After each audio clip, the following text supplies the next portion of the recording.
Hello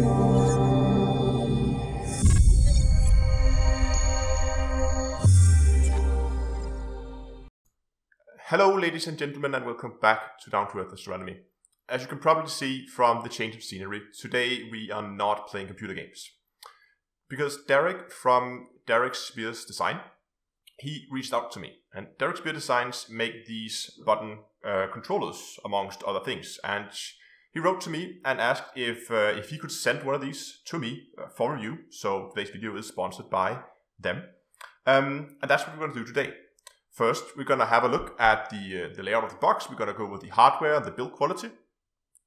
And then later on, we're going to have to try and put this in use and play a little bit with it in Elite Dangerous.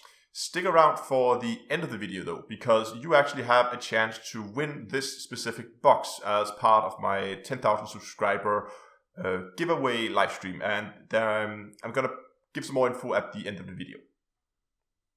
Okay, let's start with the basic layout of the box. This is the P1 model, and this one comes with 6 two-way switches, which are momentary, so they're not permanent, they're toggle switches. It comes with 4 push buttons, 4 dials, which are step dials that you can turn, and then it has one big button in the middle, which lights up when the device is connected. In terms of build quality, the box feels very sturdy. There is absolutely no give whatsoever. Even the front page, you have to put a large amount of force to it to even make it bend slightly. So in terms of build quality, it's very, very well done. All the switches are well mounted and there is no give in the positioning of the switches at all. Everything looks nicely evenly distributed. So build quality wise, it's pretty good. I did have a few issues though. One of them is a screw on the front panel was missing when mine arrived. If this was something that was lost in shipping or if it was a mistake doing the building, I don't know. But it has no real effects. The front plate doesn't really move. It doesn't really feel like it's about to fall off. So apart from the aesthetics, it seems to be okay. The other minor thing I have in terms of build quality is the big front button. The logo on the front will turn and rotate, which means after you've been using it for a while, the logo will be off at an angle, which is, well, it has nothing to do in terms of the actual functionality of it. It just looks nicer if that button would have stayed in the same orientation at all times. If we move around to the back, we can see here we have a few mounting holes where you can mount these. I should probably say that the company is mainly focused around making racing cockpits for car games, but they of course also have these button controllers. So these are actually meant to be screwed onto a mount rather than standing on a disc on their own. But you can of course use it on a disc, and this is how I've been using it so far. The device is connected with a USB Type-B connector here on the back. Not the most common connector, but luckily I had a cable lying around so I could get this thing connected.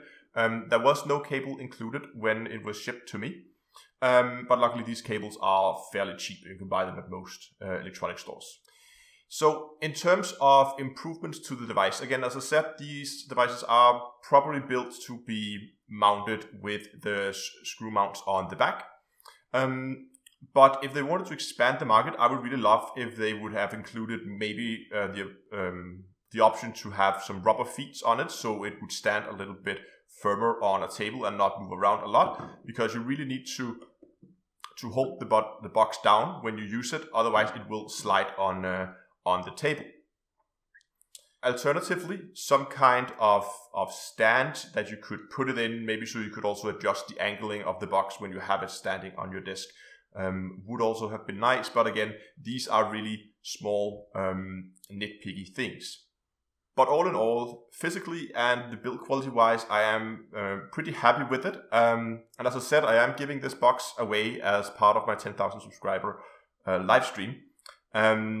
And trust me, it's not because I don't want to keep it, because I've actually already ordered a second one that I paid for myself to use for myself, because I really wanted a box for myself, but I also wanted one to give away. So this specific unit is being given away during the live stream, and the one I've ordered I'm going to keep for myself. But let's take this box and let's plug it in and let's play some Elite Dangerous. Setting up this button controller was probably the easiest thing I've ever done on a computer. I literally just plugged it in. It took the computer a few seconds to detect it, and that was it. No needed to go and download specific drivers or anything. It just worked right off the box. And I had Elite running while I plugged it in, and I didn't even have to reboot Elite. Elite picked it up immediately. So that was very easy and very pleasant to see that it was so easy to use and to get going.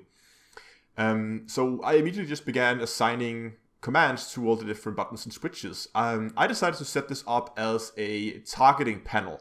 So I would have like cycling through targets on one of the small dials at the bottom. I would also have cycle through hostile targets, target through subsystems, locking my wingman, locking my wingman's targets, locking nav locking on my wingman, and locking the next system. All that's targeting related stuff. Also increasing and decreasing sensor range. I've also been bound to this, and it was very easy. And I really like the feel you get when you have this extra panel. I mean, I've already played with X56 joystick HOTAS, and it has plenty of buttons and switches, more than I could ever need.